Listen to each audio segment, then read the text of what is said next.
What's going on, guys? Welcome to today's video. So as a lot of you guys know, once I graduated medical school, I was in over $250,000 of debt. However, one of my goals was always to buy a house, and I definitely wanted to do it before residency. So in today's video, I'm gonna show you guys not only how I was able to buy a house, but how I was able to buy a house with putting zero money down.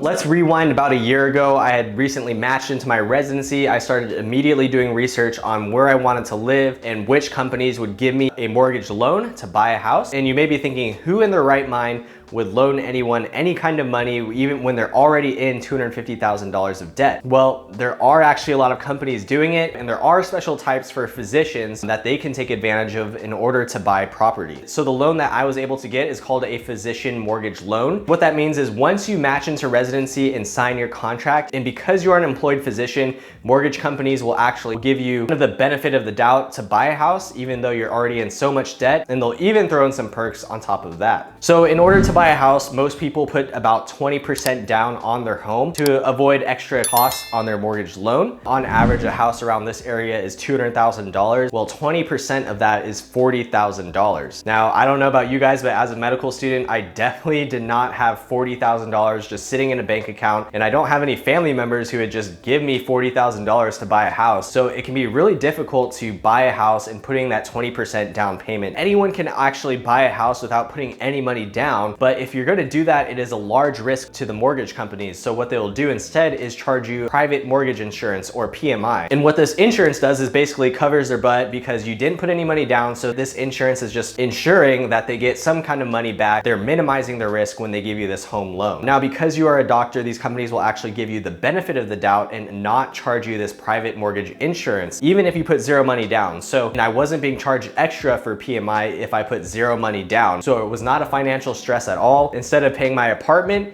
for rent, I was actually paying my mortgage loan company my mortgage for my home. And the crazy thing is my apartment rent was actually more expensive than my home mortgage loan. I did live down in the heart of the city for my apartment, and I did move further out to get a brand new house at a reasonable price. It was honestly a commute I was willing to make in order to get a really nice house for a really great price. So this is all sounding really good. You may be thinking, wow, physician loans are great. There are other cool things about this loan. You are able to use it multiple times. So because I used it on this house doesn't mean I could use it on a future house down the road. And then it's not really limited to like residents in training. Attending physicians can qualify for this loan as well. As long as you are a doctor and you can provide proof that you have an employment contract, you are eligible for this physician loan. So basically these companies will get a sense of your income, your overall income. So my income plus my wife's income as a nurse, they were actually willing to give us up to $600,000 to buy a house. Now, honestly, that would be a huge mortgage payment. So we did not opt to go all the way up to $600,000, and I think we would be honestly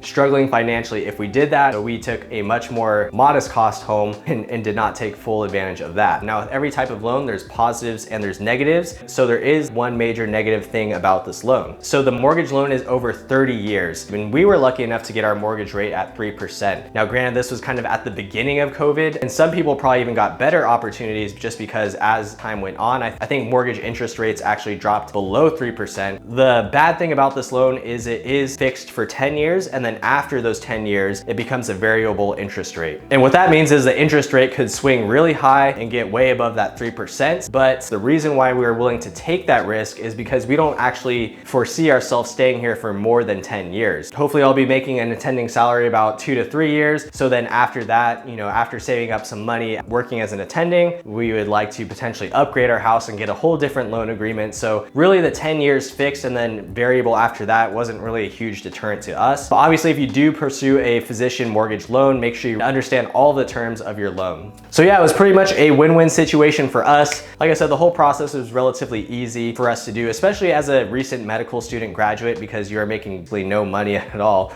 It's really easy to get all those documents ready for the mortgage company to do. Obviously, I'm a doctor, I'm not a financial advisor, but if you guys have any questions about physician mortgage loans or further questions about my loan in particular, make sure you drop them in the comments below. Also, guys, thank you guys so much for participating in the KenHub Anatomy raffle. I did pick my 3 winners for the 1-month free raffle. So I will announce them here: Geraldo Medrano, Cody Holland, and Brandon Nguyen. Congratulations to you 3. You won the free 1-month subscription to KenHub. If you guys missed out and are still really interested in the product, you guys can go to khub.me/ejfit to get 10% off any subscription package you guys choose to buy on the website. All right, guys, that's gonna wrap up today's video. Thank you guys so much for watching. Don't forget to like, comment, share, and subscribe, and I'll see you guys next time.